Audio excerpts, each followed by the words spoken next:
며칠 전에 저희 신학교 동기 목사님으로부터 그분이 쓴 책 한 권을 우편으로 받았습니다.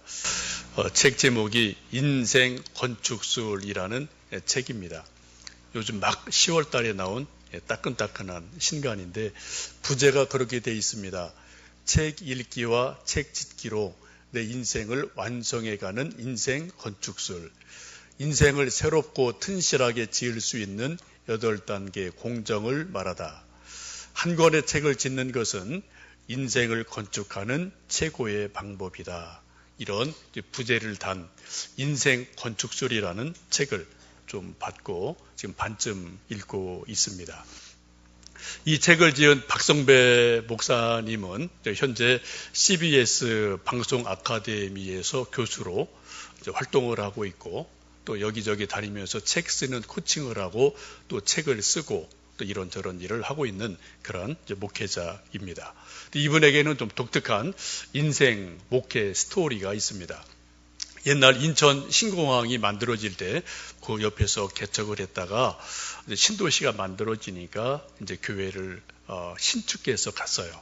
근데 뭐 개척 초기 한이어서 좀 무리하게 좀 개척을 하고 신축하는 바람에 좀 많은 문제가 생겨서 몇 년을 견디지 못하고 결국은 교회가 파산을 하게 됩니다. 이제 목사가 교회가 없어진 거예요. 그래 빚더미만 앉게 된 거죠. 이런 어려운 시간을 약 10년간 겪게 됩니다. 목사가 교회가 없고 목회지가 없으니까 할 일이 없고 갈 데가 없는 거죠. 그래서 이 친구가 할 수 없이 이제 동네에 새롭게 만들어진 도서관에를 할 수 없이 할 일이 없으니까 도서관에를 매일매일 가게 됩니다. 처음에는 뭐 책이 읽히지 않다가 계속 가서 책을 읽으면서 책이 한 권, 두 권 자기 눈에 들어오고 마음에 또 책들이 읽혀지게 됩니다. 이렇게 하기를 10년을 합니다. 10년간 그 도서관에 있는 책 읽을 만한 것은 거의 다 읽고 10년간 10,000권의 책을 읽게 됩니다. 10년 동안 10,000권의 책을 읽으면서 이 목사님의 속에서 놀라운 변화들이 하나씩 둘씩 일어나게 돼요. 책을 통해서 얻었던 새로운 지식, 새로운 정보, 지혜 이런 것들이 눈물과 기도와 믿음으로 어우러지고 숙성이 되면서 어느 순간 그 목사님 머리에서 가슴에서 손에서 책이 한 권, 두 권 쓰여지기를 시작합니다. 이 책은 이제 그분이 쓴 10번째 책이고요. 그 앞에 이제 9권의 책이 있습니다. 또 이분이 책을 쓰면서 이제 많은 사람들에게 책 쓰는 어떤 그런 기술, 어떤 그런 것을 코칭을 하면서 17권의 책을 쓰도록 옆에 있는 사람들을 격려해서 17권의 책이 쓰여지는 일들도 있습니다. 혹시 여러분 인생이 참 힘들다, 참 한 치 앞이 안 보인다, 버겁다 그렇게 느껴지는 분이 계시면 좀 한번 이 책을 읽어보기를 권면드리고요. 또 여러분도 기회가 되시면은 책을 한 권, 두 권 여러분의 스토리를 쓸 수 있는 또 그러한 기회도 있으면 좋지 않을까 생각합니다. 기회가 되면 우리 박 목사님 좀 우리 교회 초청해서 한번 간증도 듣고 싶고 또 책을 어떻게 하면 쓸 수 있을까 또 그런 것도 한번 좀 듣고 싶은 마음이 있는데 언제 뭐 그럴 기회가 있을지는 잘 모르겠습니다. 우리 인류 역사에 하나의 발전을 줄 수 있는 중요한 동기 중에 하나는 언제부터인지 우리 인간들이 책을 쓰기 시작했다는 거예요. 뭐 성형 문자든 영어든 한글이든 한자든 언제부터인지 책을 쓰기를 시작했고 책을 쓰고 책을 읽으면서 사람들의 지식이 생기고 기술이 발전하고 역사가 진보하는 일들이 계속되고 있습니다. 만약 우리 지구상에 책이 없다면 저나 여러분이나 지금 이런 세상이 절대로 될 수가 없어요. 책이 있기 때문에 책을 통해서 점점점 지식과 기술이 진보하고 오늘 여기까지 우리가 이만큼 나오게 됩니다. 여러분 집에도 책 몇 권은 다 있으실 거고 또 학교에 가면 책이 있고 우리 자녀들이 학교 가서 결국 하는 게 뭡니까? 책 보는 거예요. 책 공부하는 거죠. 또 도서관에 가면 책이 뭐 있고, 교회 가도 책이 있고, 서점 가도 책이 있고, 이 세상 어디든지 사람 사는 곳에는 모든 곳에 책이 있기 마련입니다. 그런 세상의 책들 우리는 영어로 book, 여러 책 중에 한 권이라고 우리는 말하죠. 근데 우리는 book이 아닌 책 중에 책인 the book, 하나님 말씀, 성경 말씀을 우리는 읽고 이 말씀이 정말 책 중에 책이다, 하나님의 말씀이다 라는 우리는 믿고 살아가는 사람들이 우리 그리스도인이기도 합니다. 오늘이 종교개혁주일인데요. 여러분 아시는 것처럼 종교개혁은 크게 세 가지 모토가 있죠. 오직 믿음으로, 오직 은혜로, 오직 성경으로. 이 세 가지 같이 서로 물고 물리면서 돌아가는 세 가지가 됩니다. 믿음, 은혜, 성경. 이 세 가지 중에 가장 중요한 게 뭘까요? 다 중요해요.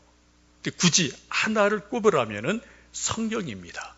성경 없는 믿음은 있을 수가 없어요. 그건 허구입니다. 자기 기만이에요. 우리 믿는 것은 성경 말씀을 믿는 겁니다. 성경 없는 은혜는 허상입니다.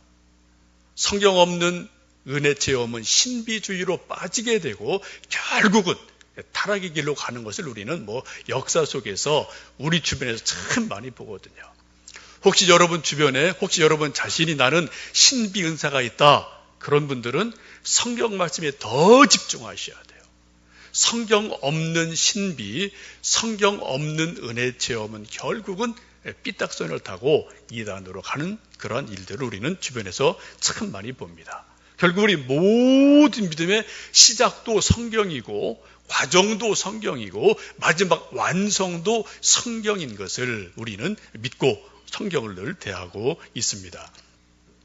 오늘 우리 함께 읽으셨던 성경 말씀, 하나님의 말씀 전도서는 지혜의 왕 솔로몬이 쓴 거죠. 솔로몬은 인류 역사상 가장 지혜로운 사람으로 인정이 돼서 지금도 우리가 솔로몬 하면 지혜를 생각합니다. 여러분 자녀들 키우시면서 한두 번은 간절한 마음으로 우리 아들에게, 딸에게, 우리 손주에게 솔로몬 같은 지혜를 주세요. 솔로몬 같은 총명을 주세요. 그런 기도를 여러분 진실한 마음으로 몇 번은 해보신 적이 있을 겁니다.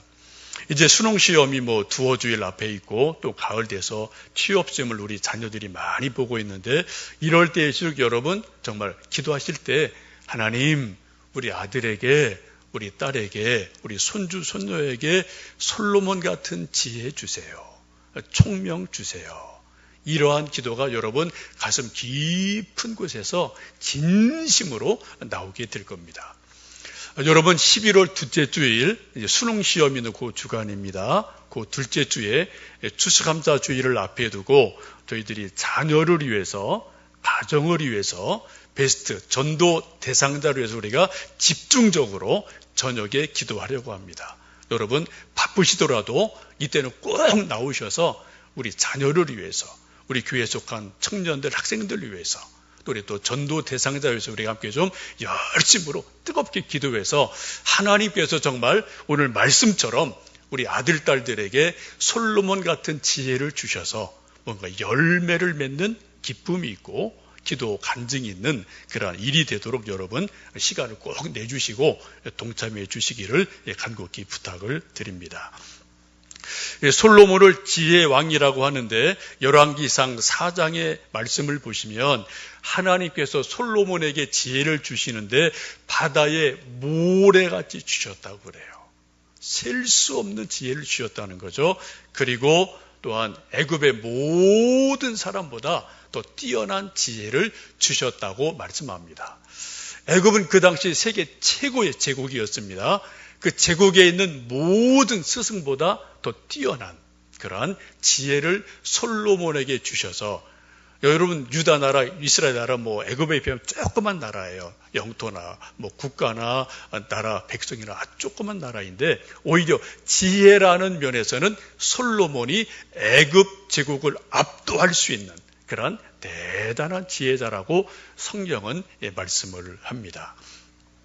여러분 잘 아시는 것처럼 솔로몬이 이처럼 놀라운 지혜를 얻게 된 그 앞서 한 사건이 있었습니다. 뭐가 있었나요? 어느 날 하나님 앞에 일천 번제를 드리는 예배가 있었어요.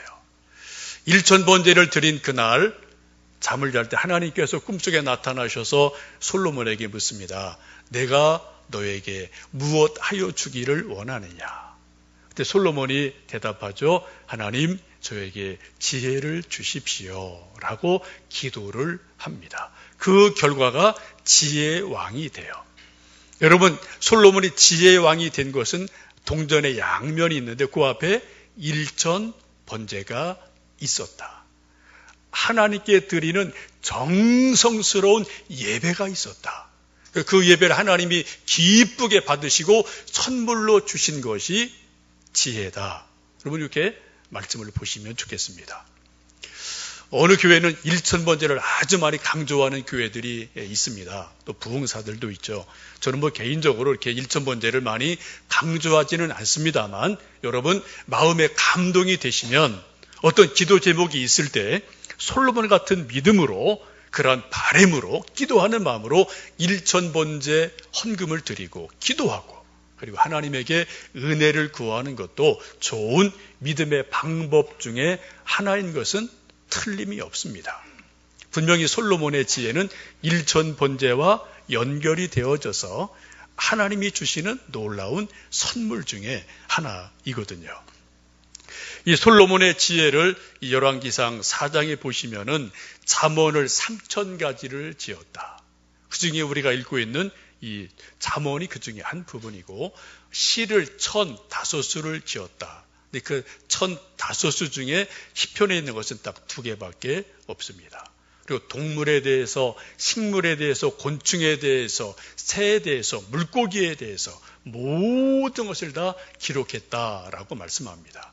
쉽게 말씀드리면 철학에 대해서, 역사에 대해서, 정치에 대해서, 법에 대해서, 동물, 식물 모든 것을 다 총망라하는 사통팔달하는 지혜가 솔로몬에게 있었다라고 보시면 좋겠습니다. 그런 솔로몬이 인생의 노년에 쓴 것이 바로 전도서입니다.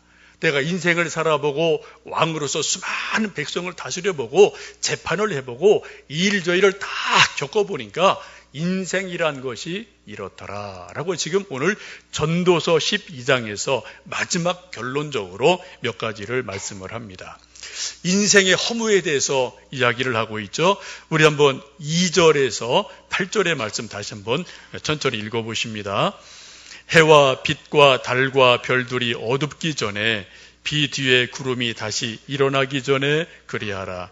그런 날에는 집을 지키는 자들이 떨 것이며 힘 있는 자들이 구부러질 것이며 맷돌질하는 자들이 조금으로 그칠 것이며 창들로 내다보는 자가 어두워질 것이며 길거리 문들이 닫혀질 것이며 맷돌 소리가 적어질 것이며 새 소리로 말미암아 일어날 것이며 음악하는 여자들은 다 쇠하여질 것이며 또한 그런 자들은 높은 곳을 두려워할 것이며 길에서는 놀랄 것이며 살구나무가 꽃이 필 것이며 메뚜기도 짐이 될 것이며 정욕이 그치리니 이는 사람이 자기 영원한 집으로 돌아가고 조문객들이 거리로 왕래하게 됨이라. 은줄이 풀리고 금그릇이 깨지고 항아리가 샘 곁에서 깨지고 바퀴가 우물 위에서 깨지고 흙은 여전히 땅으로 돌아가고 영은 그것을 주신 하나님께로 돌아가기 전에 기억하라. 전도자가 이르되 헛되고 헛되도다. 모든 것이 헛되도다. 솔로몬이 인생을 쭉 살아보고 나서 마지막 내린 결론이 뭐라고요? 아, 인생은 참 헛되구나, 허무하구나. 이런 허무에 대해서 솔로몬이 지금 토로하고 있습니다. 인생의 허무함에 대해서 1차적으로 뭐가 허무한가요? 우리 몸이 허무해져요. 청년 때는 한참 건강했습니다. 옛날 어른들 말처럼 돌을 씹어 먹어도 소화시킬 만큼 건강했는데 어느 순간부터 입맛이 딱 사라집니다. 소화가 안 돼요. 오늘 말씀에 쭉 그런 말씀이죠. 다리가 후들후들 떨리기 시작합니다. 꼿꼿하던 허리가 구정하게 구부러집니다. 이들이 다 빠져서 맷돌질을 할 수가 없어요. 눈이 침침해서 잘 보이지를 않습니다. 문이 닫혀요. 귀가 멀어서 사람 소리가 잘 들리지 않아서 자꾸 큰 소리를 버럭버럭 소리 지르는 것이 사람들의 모습이죠. 저도 이제 가끔 아버님, 어머님이랑 이제 통화하고 인사할 때 있는데 제가 할 수 있는 목소리를 제일 크게 해야 돼요. 또 전화기 때문에. 안 들려 그렇게 하실 때 있거든요. 그럼 제가 하여튼 저 혼자 있을 때 전화를 해야 돼요. 큰 소리로 좀 말을 해야지 이제 좀 전화 통해서 저쪽에서 들으시고 또 이제 이런저런 말을 하시거든요. 그렇게 조금 제가 한 해, 두 해 갈수록 제가 제 목소리가 부모님이랑 통화할 때는 커지는구나. 이걸 제가 매년 느끼고 있거든요.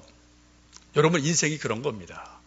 우리 육체는 다 그렇게 점점점 온 몸이 머리부터 발끝까지 점점점 노쇠해지고 약해지는 것이 인생입니다. 이것을 보고 지금 전도서의 솔로몬이 뭐라고 말합니까? 허무하다, 헛되다 라고 고백을 하고 있습니다. 마지막으로 어떻게 됩니까? 흙은 흙으로 돌아가고 그 영은 주신 하나님께로 돌아가기 전에 창조주 하나님을 기억해라 라고 지금 말씀하고 있습니다. 여러분, 전도서 12장 1절을 보시면 솔로몬이 하고 싶은 마지막 결론이 무엇입니까? 12장 1절에 이렇게 말씀해요. 너는 청년의 때에 너의 창조주를 기억해라. 곤고한 날이 이르기 전에, 아무 낙이 없다고 할 해가 가깝기 전에, 청년의 때에 힘이 있을 때, 머리가 팽팽 돌아갈 때, 그때 하나님을 기억해라. 그때 하나님을 잘 믿어라 라고 지금 나이 많은 솔로몬이 인생을 살아보고 나서 간곡하게 부탁을 하고 있습니다. 여러분, 우리 사람들이 어떻게 하나님이 창조주 하나님인 것을 어떻게 알 수가 있을까요? 어떻게 그것을 믿을 수가 있을까요? 하나님 우리 눈에 보이지 않습니다. 우리 손에 잡히지도 않아요. 여러분, 하나님 눈으로 본 적 없으셔요? 저도 없어요. 저는 그러나 믿음으로 본 적은 있고, 여러분 느끼신 적도 있어요. 근데 그런 믿음이 없는 수많은 사람들이 어떻게 하나님이 계시다, 하나님이 창조주 하나님이시다, 이걸 어떻게 우리가 깨닫고 믿을 수가 있을까요? 그 중요한 결정적인 것을 11절에서 그렇게 말씀합니다. 우리 전도서 12장 11절 말씀 함께 읽습니다.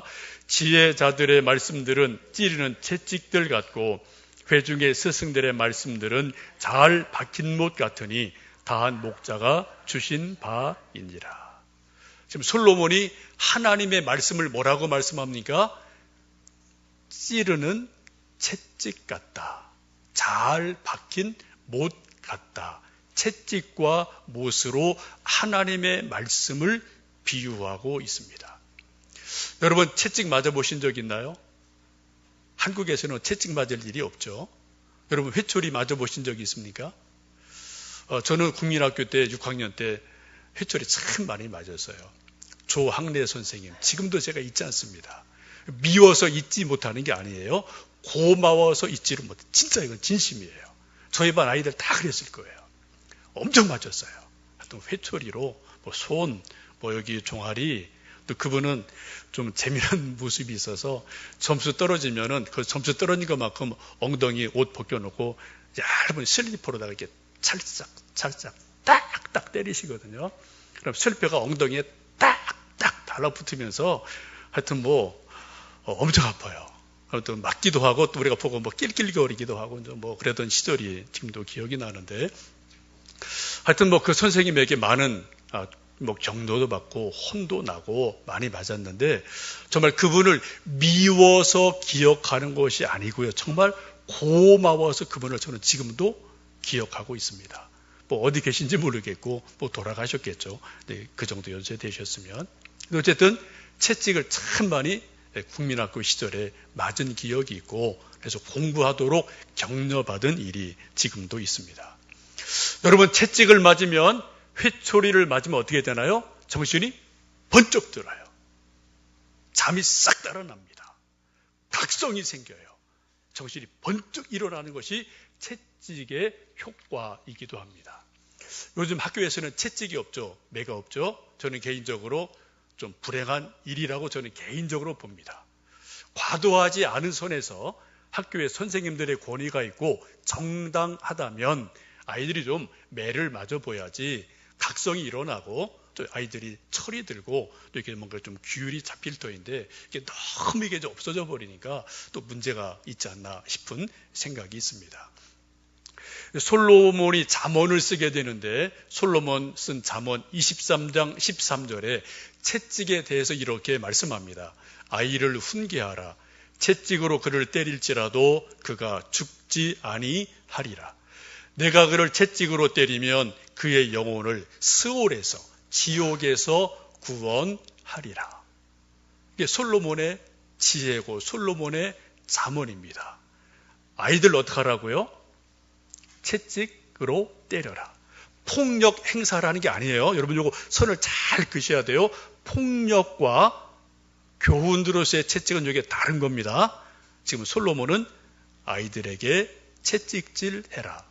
회초리를 대라. 그리하면은 그가 죽지 아니냐고 그 영혼이 스올에서 지옥에서 그 영혼이 살아나게 될 것이다 라고 부모들에게 채찍에 대해서 말씀하고 있습니다. 제가 읽었던 책 중에 지금도 강력하게 기억되는 책 한 권이 있습니다. 책 제목이 아주 독특해요. 도발적입니다. 책은 도끼다. 그런 책이에요. 혹시 여러분 보셨나요? 안 보신 분들 보시기를 권면합니다. 되게 좀 제목이 도발적이죠? 책이 뭐라고요? 책은 재밌다. 책은 즐거운 거야. 이런 제목이 아니고요. 책이 날선 도끼라고 해요. 도끼다. 그 저자가 하고 싶은 말이 뭘까요? 책 읽을 때 그냥 재미로 읽는 것이 있어요. 또 실용적으로 내가 필요한 업무를 위해서 실용적인 지식을 우리가 책을 읽을 때 있습니다. 근데 그 저자가 하고 싶은 말은 책을 읽을 때 가끔은 도끼로 머리를 꽝 하고 맞는 것처럼 각성이 있어야 된다. 우리 틀을 깨는 힘이 있어야 된다.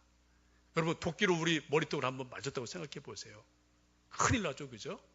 근데 여러분 그 의미로서 어떻게 우리의 조그만 틀을, 조그만 사고를 이것을 깨버리는 각성이 책을 통해서 읽을 때 진짜 책이다 라고 이제 그 저자가 말을 하면서 책 제목을 아주 도발적으로 책은 도끼다 그런 말을 하는 것을 보고 책을 읽어본 적이 있습니다.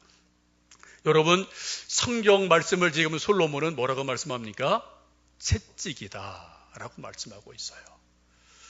우리가 성경 읽을 때 가끔은 뭐 평생에 한두 번 1년에 한두 번은 여러분 성경 말씀 읽고 감사하다 좋다 이런 위로를 받을 때도 있어야 되지만 가끔은 채찍을 맞은 것처럼 정신이 번쩍 드는 일들이 있어야 돼요. 우리 죄에 대해서 회개를 촉구하시고 우리 잘못에 대해서 꾸짖으시고 우리 영혼을 깨게 하는 그런 채찍 맞는 것 같은 일들이 우리에게 1년에 한두 번 있을 때 우리 영혼이 깨어납니다. 우리 영혼이 살아나요. 가끔 우리가 그런 우스갯소리 할 때 있죠. 잠이 좀 잘 안 와? 그러면 성경 읽어봐. 잠이 솔솔 와. 어느새 잠 자고 있거든. 근데 그런 말 우리가 그냥 우스갯소리로 할 때 있어요. 그럴 수 있죠. 여러분 그러나 우리가 정말 이 말씀을 잘 생각해 보면 그 말씀은 성경에 대한 모독입니다. 성경에 대한 모독임에 틀림이 없어요. 우리가 성경 말씀 읽을 때 달콤한 말씀, 위로의 말씀, 격려의 말씀 들으셔야 돼요. 그러나 가끔은 채찍을 맞는 것처럼 정신이 번쩍 드는 그런 말씀이 있을 때 그때 정말 성경이 하나님의 말씀이 될 줄로 믿습니다. 또 솔로몬은 성경 말씀을 잘 받긴 못 갔다고 말씀하죠. 여러분 못이 없으면 옷을 걸 수도 없습니다. 모자도 못 겁니다. 시골에서 매주도 걸 수 없죠. 저 옛날 시골에서 초가집 살 때 기둥이 쭉 있으면 거기다가 대못 받고 또 옷 걸고 할아버지 할머니 옷 걸고 또 어떤 매주 걸고 이런 거 저도 많이 받고 했던 기억이 지금도 나거든요. 이런 큰 건물을 지을 때도 이런 대못은 아니지만 건축적으로 이게 못을 박는 겁니다. 그죠? 앵글을 받고 나사를 조이고 이게 다 하잖아요. 이런 못이 없으면은 건축물도 지탱이 안 됩니다. 여러분, 우리 인생도 마찬가지죠. 오늘 말씀을 보시면 하나님의 말씀이 잘 박힌 못처럼 우리 마음에 딱 박힐 때, 그때 우리 믿음이 생긴다. 우리 인생의 그 말씀 때문에 지탱이 된다라고 말씀을 하고 있습니다. 종교개혁자 마틴 루터의 가슴속에 확 박힌 못 같은 말씀은 로마서 1장 17절의 말씀입니다. 그분도 참 많은 고민이 많았던 분이거든요. 근데 어느 날 로마서를 읽고 묵상하다가 이 17절의 말씀이 하나님의 말씀으로 그의 가슴에 딱 못처럼 박히게 돼요. 그런즉 의인은 오직 믿음으로 말미암아 살리라 함과 같으니라. 의롭게 되는 것이 자기의 몸부림, 철야, 노력, 율법 지키는 것, 또 맨무릎으로 계단 올라가는 이런 고행이 아니라 하나님을 하나님으로 믿는 믿음, 성경을 하나님 말씀으로 믿는 믿음, 십자가를 믿는 그 믿음으로 인해서 우리가 의롭게 된다. 이 말씀을 그 순간 딱 깨달으면서 루터가 거듭나게 되고 하나님에 대한 믿음의 확신에 서게 되고 종교개혁을 이루게 됩니다. 저도 개인적으로 대학 1학년 때 이런저런 신앙의 갈등이 참 많았는데 10월 어느 날 저희들 모임에서 인도하던 목사님이 로마서 말씀 쭉 가르쳐 주실 때 저도 개인적으로 로마서 1장 17절 말씀 듣고 저도 거듭남을 체험했고 제 가슴속에도 그 말씀이 잘 박힌 것처럼 있습니다.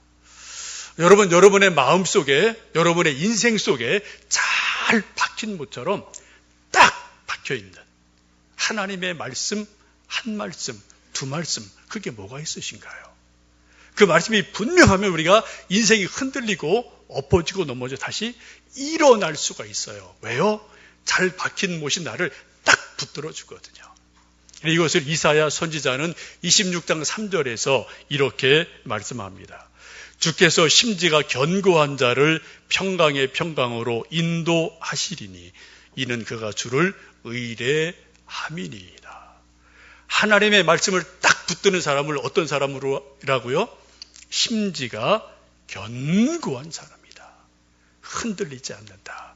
하나님의 말씀에 딱 붙들려 있다라고 말씀을 하고 있습니다. 제가 처음에 소개해드린 저희 동기 박 목사님 교회 파산하고 10년간 말할 수 없는 고통을 당하고 고난의 시간을 지냈죠. 간간히 그런 소식은 우리 동기니까 바람결에 이렇게 저렇게 들었어요. 그 10년간 너무 고생해서 이가 다 빠진 거로 제가 알고 있고 하여튼 얼마나 고통스럽고 힘든 시간이었겠습니까? 근데 어쨌든 도서관에 가서 책을 읽고 또 기도하고 그런 시간을 10년간 만 권의 책을 읽으면서 다시 하나님이 그에게 또 새로운 반전의 기회를 주셔서 또 지금 멋진 스타 작가로 또 삶을 살고 있는데 이 책에 보면 그런 내용이 있더라고요.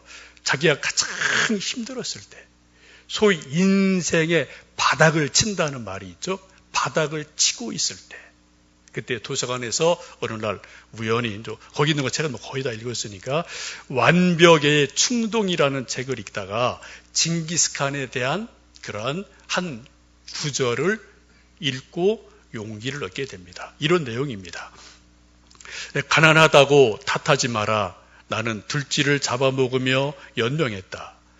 작은 나라에 태어났다고 탓하지 마라.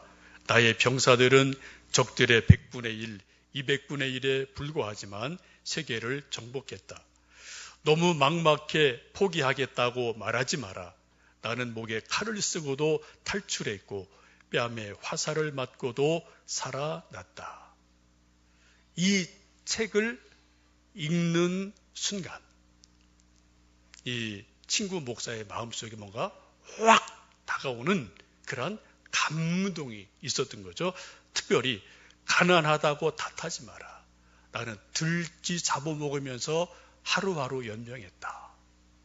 막막하다고 포기하지 마라. 나는 칼을 쓴 채 탈출했고 화살 맞아 죽을 뻔했는데 그래도 나는 살아났다. 이런 글을 읽는 가운데 그의 가슴 속에 잘 박힌 모처럼 그 말씀이 꽉 박힌 거예요. 그리고 그래도 내가 아무리 힘들어도 징기스칸이 그런 때보다는 그래도 나는 낫지 않느냐.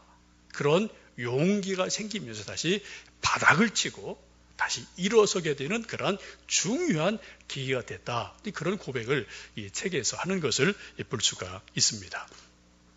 여러분, 하나님께서는 한 사람을 깊은 수렁으로 끌어가시고 10년간 눈물의 골짜기를, 사망의 음침한 골짜기를 가게 하셨지만 동시에 책을 읽게 하시고 기도하게 하셔서 또다시 하나님의 사람으로 쓰시는 것을 저는 제 친구 목사를 통해서 지금 보고 있고, 또 혹시 여러분 책을 보시면 또 그런 것을 느끼실 수가 있을 겁니다. 여러분, 사람이 쓴 책도 어떤 한 구절이 나에게 딱 다가오면 사람이 정신이 번쩍 들어요. 삶의 용기가 생깁니다. 그렇죠? 그게 책 읽는 이유입니다. 저희 친구 박 목사가 그런 일을 책을 통해서 경험을 한 거예요. 그리고 바닥을 치고 다시 일어나게 됐어요. 여러분, 사람이 쓴 책도 그러한 힘이 있다면 하나님의 말씀인 성경책은, 성경 말씀은 우리에게 얼마나 더 큰 용기를 주시고 소망을 주시고 힘을 줄 수가 있겠습니까? 여러분, 성경책을 정말 하나님의 말씀으로 믿고 경건하게 읽으시기를 바랍니다. 읽으실 때마다 하나님, 내게 채찍 같은 한 말씀을 주십시오. 내 영혼에, 내 마음판에 잘 박힌 못 같은 한 말씀을 내게 주십시오. 그런 마음으로 성경 읽으시고 순모임 때 큐티 나눔을 하시고 설교 전하는 저나 설교 듣는 여러분이나 그런 일들이 있을 때 우리 인생은 아무리 힘이 들고 바닥을 치고 고난 가운데 있어도 하나님 말씀은 살아있는 말씀이기에 우리를 다시 일으켜 주실 줄로 믿습니다. 여러분, 성경 읽으실 때, 말씀 나눔할 때, 성경 공부할 때, 설교를 하고 들을 때 잘 박힌 목 같은 하나님의 한 말씀이 제 속에, 여러분 속에 박혀지는 은혜가 있기를 주님의 이름으로 축복합니다.